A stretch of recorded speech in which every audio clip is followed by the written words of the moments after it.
성향에 따라서 뭐 몇십억 부자가 되는 게 꿈인 사람이 있고, 또 하면 어떤 분들은 그냥 가족들하고 소소하게 지내는 이런 게 또 이제 행복한 분들이 계시잖아요. 정신의학과 교수님이 보셨을 때 그 행복이라는 건 어떤 것 같으세요? 그래서 이게 행복이라는 게 정말 어려운 게, 행복이란 말 자체가 중국어예요. 그러니까 한자잖아요, 한자.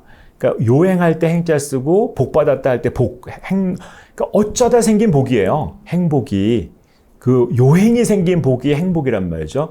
근데 우리가 생각하는 개념이 그건 좀 아니죠. 이게 약간 로또 맞은 것 같은 것만 행복이라고 보는 거니까. 그게 왜 제가 이 말씀을 드리냐면, 한국어로 행복을 바꾸지 못했잖아요. 사실 한국에 행복이란 개념이 없는 거 아닌가.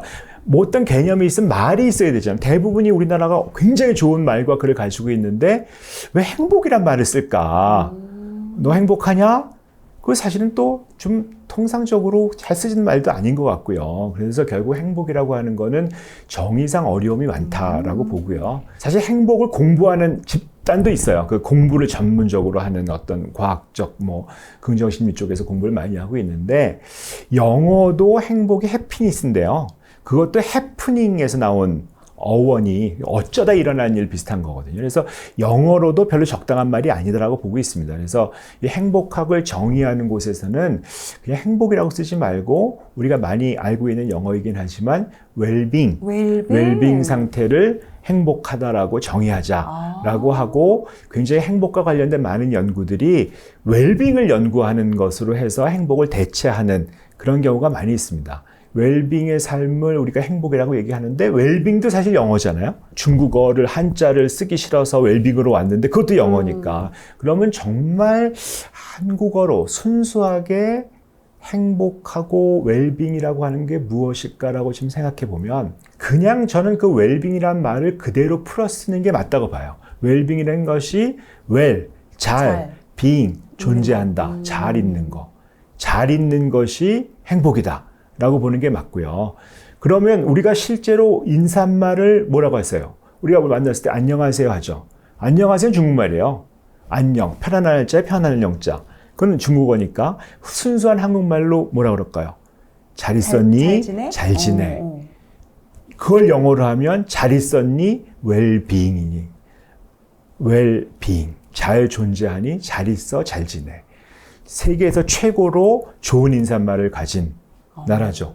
영어는 짝끽해봐야 굿모닝, 굿애프터눈 정도인데, 좋은 아침, 좋은 저녁 정도인데, 사실은 행복에 대한 너 잘 있니? 라고 하는 거는 진짜 행복의 근본적인 걸 얘기하는 거예요. 근데 그걸 우리가 너무 쉽게 잘 지내, 잘 있어를 너무 쉽게 얘기하는 경우가 있지만, 정말 잘 있는 게 행복이다 라고 저는 생각하고, 근데 문제는 잘 있는 게 뭐냐가 이제 정의죠. 잘 있다는 게 뭐냐. 잘 있다는 게 뭐냐인데, 저는 우리가 잘 있으려면 일단 있어야 돼요.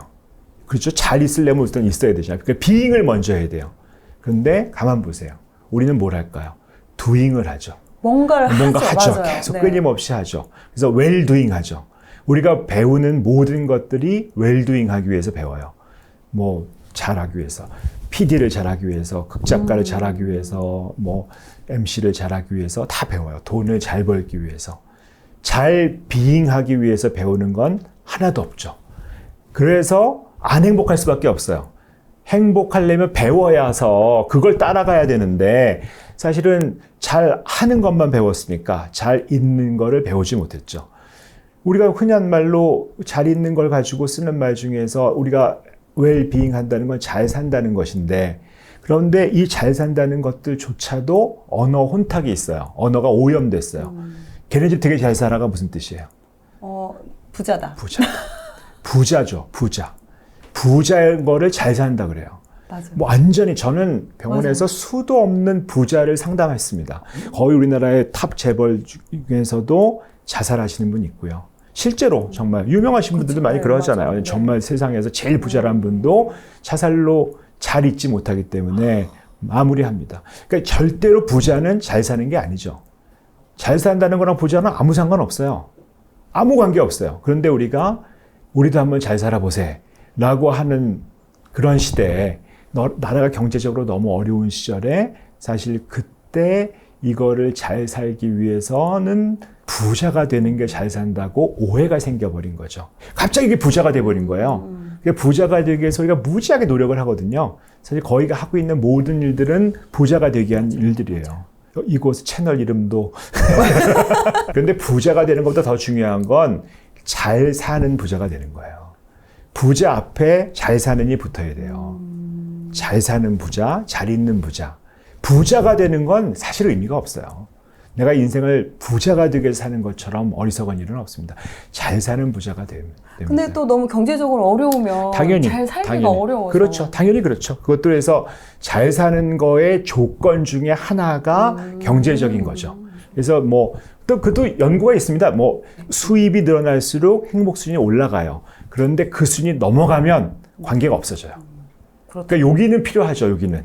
그러니까 어느 정도까지 내가 경제적으로 너무 핍박받고 어려울지 않아야 어느 정도까지는 돼야 행복이 유지가 될 수 있거든요. 그렇기 때문에 잘 사는 요인 중에 하나가 돈인 것이지 돈을 많이 벌면 잘 사는 거는 그거는 뭐 정말 맞지 않는 얘기이기 때문에 그 언어의 오염, 혼탁. 그래서 이제 잘 산다를 부자로 쓰는 것만 안 해도 그냥 부자죠, 부자. 그냥 부자인 거는 얼마든지 맞으니까 이렇게 할 수 있다고 보고 비잉하는 사람. 그러니까 존재를 더 중요하게 생각하는 사람. 존재 자체에서 예를 들면 doing을 하기 위해서는 무엇인가 하는 게 중요하잖아요. 그럼 존재가 중요해지려면 웰빙 하기 전에 일단 being을 하려면 그냥 있으시면 돼요. 그냥 있지 않아요. 그러니까 무슨 대부분의 사람들이 지금 이 자리에 있질 않아요. 지금 있는 걸 못해요. 무슨 얘기냐면 지금 어디 있냐면 끝나고 뭐 하지? 난 5년 후에 뭐 할까? 10년 후에 어떻게 되지? 가 있어요. 아니면 과거에 내가 왜 그렇죠. 그랬지? 네. 그래서 미래에 가 계신 분은 어떻게 될지 모르니까 불안하고 과거에 계신 분들은 후회하고 그러니까 계속 과거를 돌아보시는 분은 우울해지고 미래를 계속 가고 계신 사람들은 불안해지죠. 이 자리에 못 있어요. 밖에 빚도 있고 힘들고 여러 가지 어려움도 있고 애도 말 안 듣고 어려워요. 1초만 가만히 계셔 보세요. 1초. 1초에 무슨 일이 있나요? 1초. 1초엔 아무 일도 없어요. 아무 일도 없어요, 진짜. 우리 1초 동안 정말 아무것도 안 하고 가만히 있을 수 있어요. 고민하지 않고. 별일 없거든요. 2초씩. 3초. 그 좀 늘면 안 될까요? 그게 늘면?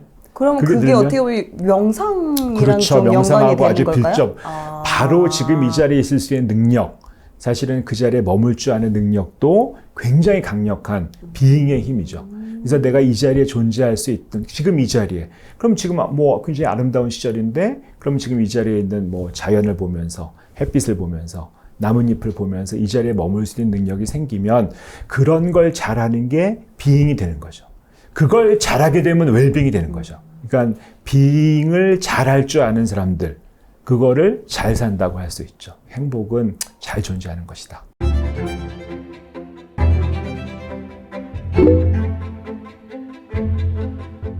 근데 보통 이제 행복하다고 하시는 분들 중에 보면은 되게 긍정적인 분들이 상당히 좀 많으세요. 네. 근데 제가 또 들어보니까 교수님께서 긍정도 가짜 긍정이 있다. 저 이 말 듣고 깜짝 놀랐거든요. 네.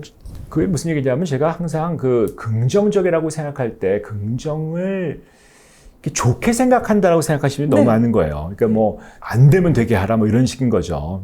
좋게 생각하면 그렇지 잘 될 거야. 뭐 예를 들어 시험을 잘 될 거야 생각하면 시험을 잘 보나요? 뭐 너는 좋은 학교 갈 거야라고 생각하면 잘 가나? 결국 공부는 안 하는데 잘 될 거라고 생각한다는 거죠. 뭐 우리 아이가 너무 엉망인데 얘는 앞으로 잘 될 거야라고 보시는 분도 있어요.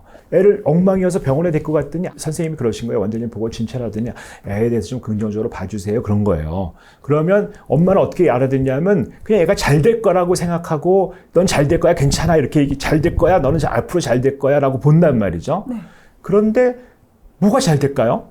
애가 엉망인데 그래도 부모가 믿어주고 기다려주고 하면 아이가 철이 들어서 맞아요. 가지 않을까? 그게 되게 중요해요. 그렇게 돼야 되는 거죠. 믿어주고 기다려주고 하는데 얘가 지금 엉망인 상태 그대로를 믿어줄 줄 알아야죠. 그게 잘 돼야지 되는 게 아니라 지금 있는 이 상태에서 아이가 엉망이지만 엉망인 거를 받아들일 줄 알아야 아이가 문제가 많구나 하는 걸 받아들일 줄 알아야 그걸 수용할 수 있어야 그게 긍정이거든요. 아, 수용이 먼저라는 그렇죠. 거죠? 그래서 제가 얘기하는 긍정은 정말 잘 된다, 좋게 된다, 좋게 생각해라. 그게 긍정이 아니고, 긍정을 실제로 사전에서 찾아보세요. 사전에서 긍정을 찾아보면 그렇다고 인정한다예요. 내 말에 긍정적으로 표현해. 내 말에 긍정적이야 라고 하는 거는 그렇다고 네 말에 맞다고 얘기하는 거예요. 네 말이 맞다. 얘가 맞다. 얘의 삶의 방식이 그렇다고 인정을 해야 그게 진짜 긍정이거든요. 근데 사실은 엄마는 부글부글 하면서 긍정적으로 봐준다고 앞으로 잘 될 거니까 지금은 하고 참고 있으면 그 정서가 얘한테 가겠냐는 거죠. 그 행동도 그냥 참고 있는 거지. 그렇죠. 언제 뚜껑이 열릴지 모르지만 믿는다기보단 그냥 내가 참겠어. 그래서 그렇게 얘기하신 분들은 나이가 들고 조금 지나고 나면 내가 너를 어떻게 키웠는데가 나오고 내가 얼마나 너를 참고 살았는데 이게 나오고 이 엄마는 얘가 지금은 중학교 때 엉망이지만 고등학교 가면 달라질 것이 대학교 가면 달라지겠지 이렇게 생각하고 있고 달라질 걸 생각하거든요.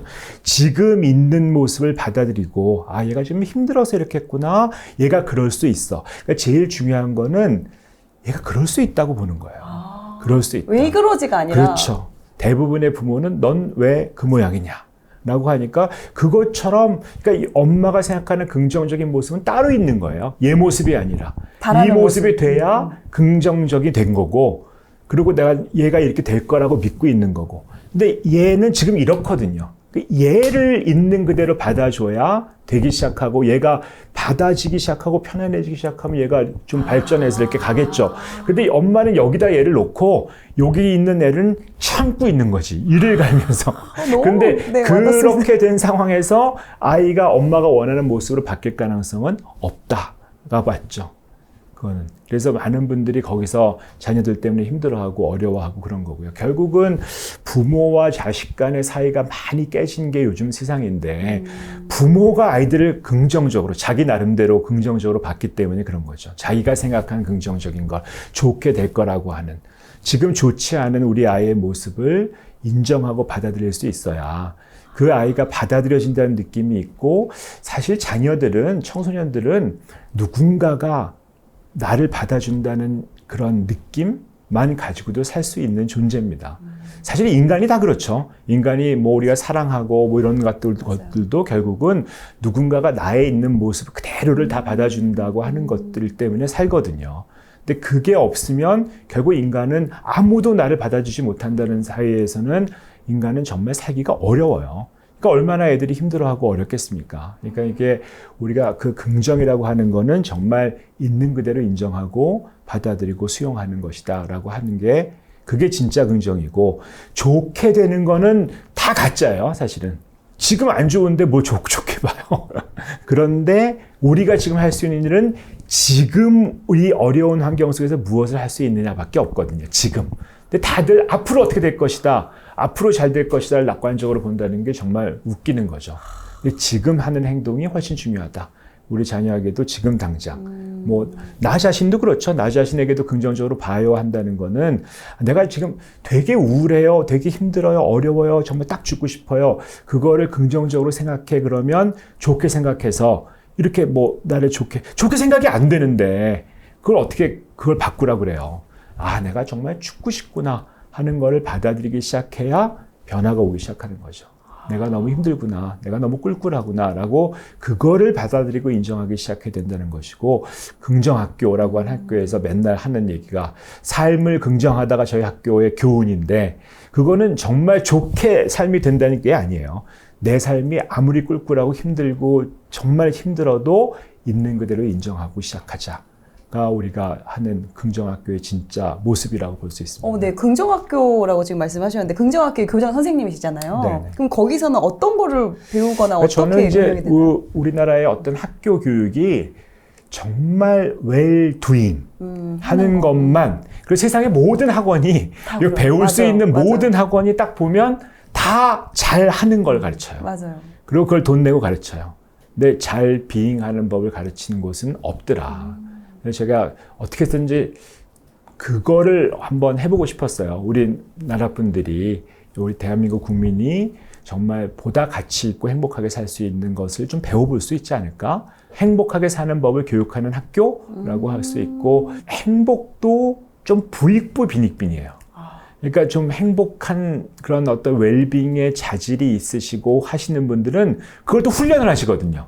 부자가 돈을 좀 투자하기 쉽잖아요. 네네네네. 그러니까 투자를 하기 쉬우니까 점점 부자가 돼서 더 돈이 많아지는 거 아닙니까? 근데 이게 불행하고 우울하고 힘드신 분들은 이게 투자의 여력이 없잖아요.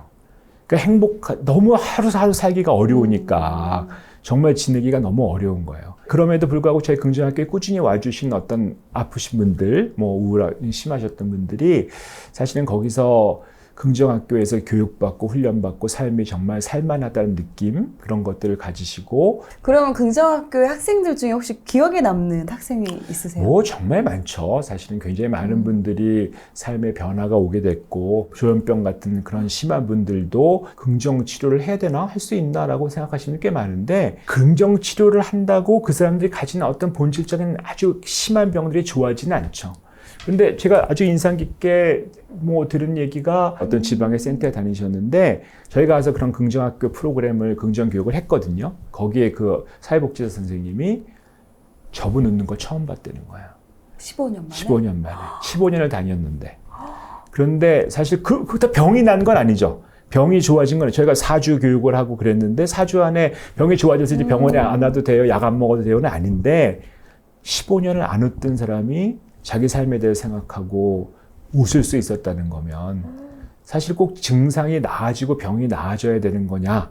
사실은 병이 있어도 내 삶을 의미 있게 가치 있게 살아가실 수 있으면 사실 그게 내가 병이 있다는 것도 인정하는 거잖아요. 그리고 또 내 삶을 살아가는 거잖아요. 그래서 사실 그런 사례는 정말 이루 말할 수 없이 많이 있다. 그래서 방향이 doing 쪽이 아니고 being이 되는 사람들로 전환이 되기 시작하면 사는 게 달라져요.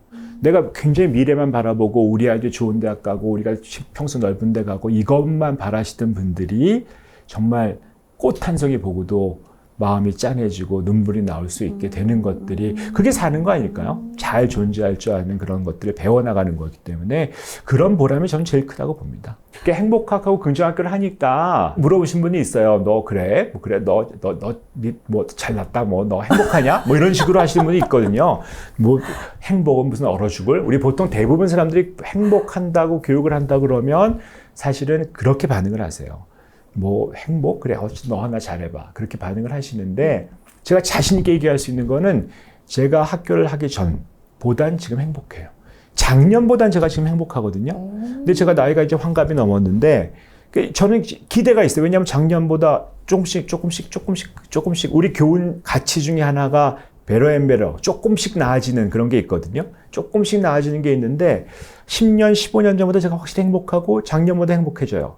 그걸 보면 내년에는 아마 더 행복하지 않을까요? 근데 제가 환갑이 넘은 사람이 내년이 더 행복할 거고 5년이 더 행복할 거고 10년 후가 더 행복할 걸 믿어요. 실제로.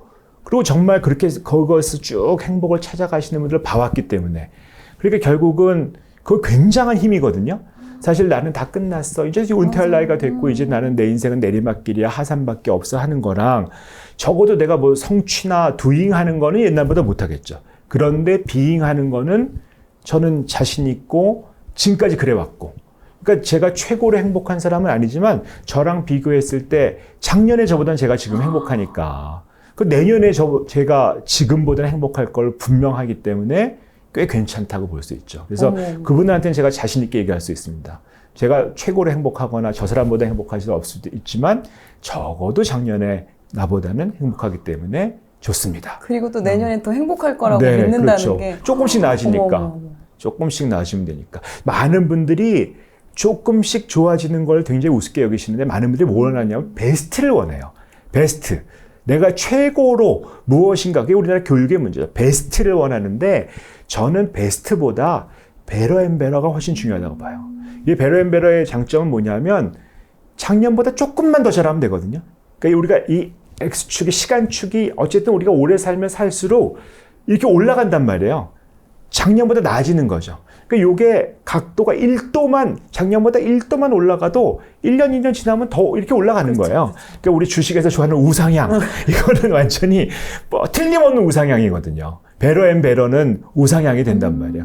묻어놓고 있으면 되는 거지. 계속 가지고 내가 이 훈련만 하면은 배러가 될 것이기 때문에 이거는 정말 다른 어떤 것보다 투자해볼 만하다. 웰빙에는 투자하시라. 꼭 말씀드리고 싶습니다. 지금 교수님 얘기 들으니까 제가 너무 감동을 받아서 눈물이 말말 순간 울컥을 했는데, 그럼 이 영상을 보시는 우리 월급쟁이 분들, 특히나 저와 비슷한 뭐 30, 40대, 50대 이 월급쟁이 분들 같은 경우도 정말 그 교수님이 말씀하시는 그 배러 작년보다 올해 내가 더 행복할 것이고 내년에도 내가 행복할 거라고 믿는다라고 말씀하셨잖아요. 그렇게 되고 싶은 분들이 상당히 많으실 것 같아요. 그럼 그분들이 지금 바로 아니면 지금부터라도 좀 그렇게 살기 위해서 할 수 있는 게 있다면 어떤 게 있을까요? 뭐 여러 가지를 쓸 수 있고, 그걸 저희가 이제 저희 학교에서 훈련도 하고 가르치기도 하고 같이 나누기도 하고 워크숍도 하는데요.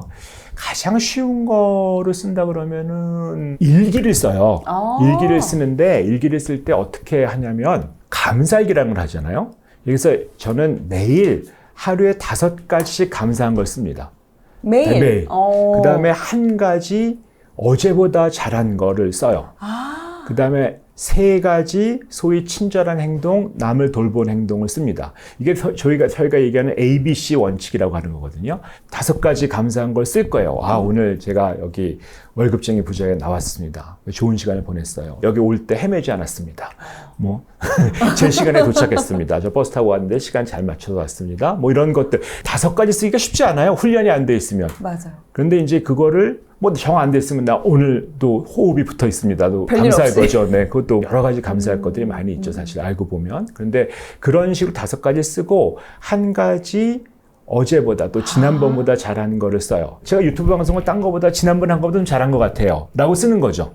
아닐 수도 있지만 내가 생각하는 거에 대해서 한 가지 더 잘한 걸 쓰고, 그 다음에 3가지를 보통 케어했던 거, 내가 친절한 행동했던 거, 의미 있는 행동을 했던 거를 씁니다.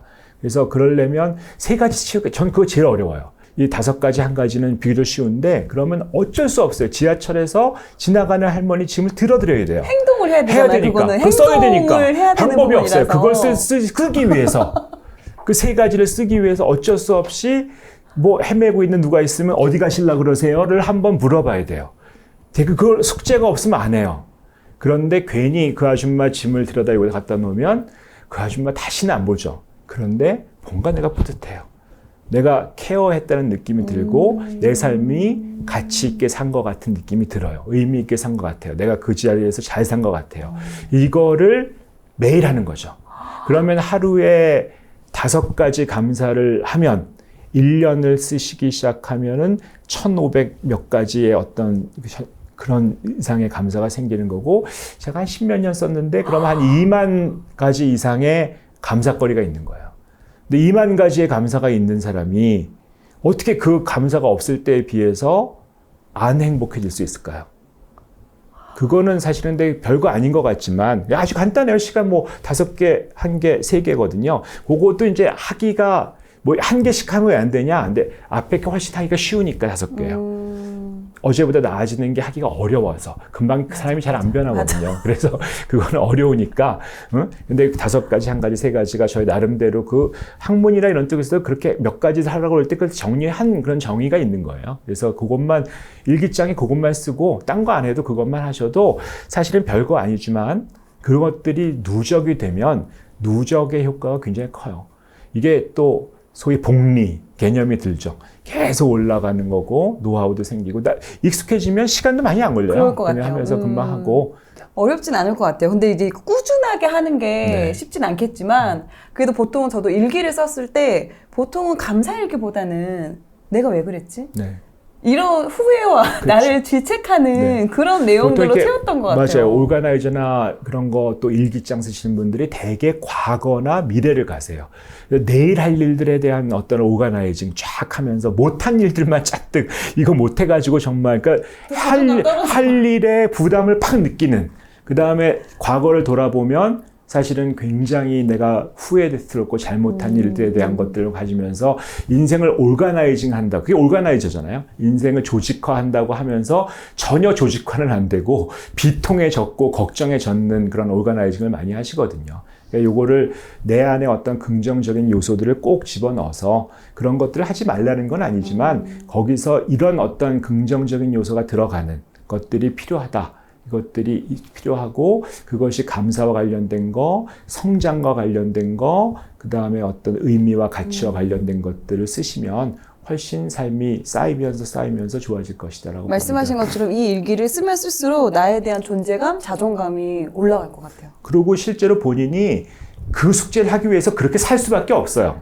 이거를 하기 위해서. 그거는 뭐 내가 그걸 안 쓸 때랑은 그래도 저녁에 쓰려면 뭐 하나 해놔야 되니까. 지나다니다가 그냥 평소처럼 아무 때나 봤던 것들도 의미 있게 다시 한번 보게 되고. 훨씬 친절한 사람이 됩니다. 예를 들면 우리나라 사람들은 이게 친절이 굉장히 쉽지 않은 게 우리나라 분들이 표정이 없어요. 저도 이렇게 좋은 표정을 갖고 있지 못한데 예를 들면 뭐 커피숍에 가서 내가 저녁 시간이에요. 그런데 하나도 그 소위 얘기하는 케어를 안 했어. 그러면 주문하면서 웃어도 돼요.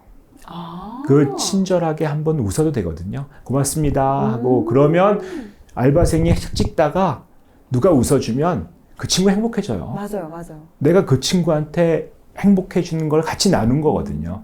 내 인상 쓰고 얼굴도 안 마주치고 하는 거하고는 내 숙제가 있으면 내가 오늘 아무도 없었어. 아무도 누구 돌보지 않았어. 그러면 가면서 하다 못해 집에 가는 마지막 마을버스를 내릴 때 아저씨한테 수고하셨습니다라고 하고 나올 수 있거든요. 그게 몸에 배면. 세 가지가 늘 있나 없나를 따지고 보면 그러면 아저씨가 수고하셨습니다 하면 그거 괜찮은 선순환이 되거든요. 그러네요. 또 그게 또 주변으로 퍼져나가는 되는 좋은 영향으로 깨질 수 있을 것 같아요. 그러니까 한 명만 이렇게 변하기 시작하면 제가 이제 그래서 옛날에 임진왜란이 10만 명의 양병을 못했기 때문에 그랬다 그러잖아요. 저는 그래서 10만 양병설 이 행복한 훈련을 하는 저희가 그런 모임을 하거든요. 옵티미스트 클럽이라는 모임을 하는데 10만 명만 모이면 왜 10만 명이냐? 500명 곱하기 10만 명이에요. 그러면 한 사람이 살면서 한 500명 정도 만날 수 있거든요. 뭐 결혼식 같은데 장례식 같은 데 보면 내 직장 다니면서 내가 아는 사람이 500명쯤 된다. 한 명이. 그러면 10만 명만 ABC 아까 했던 거 하면서 행복하게 살면 한 명이 500명한테 영향을 끼치면 대한민국 국민이 다 변하지 않을까 하는 그런 방대한 꿈을 꾸고 그런 생각을 하기도 해서 10만 양병을 하겠다라고 하는 것들이 우리 흥정학교의 어떤 모형 중에 하나가 있습니다. 네, 저도 한 명 추가해 주십시오. 감사합니다.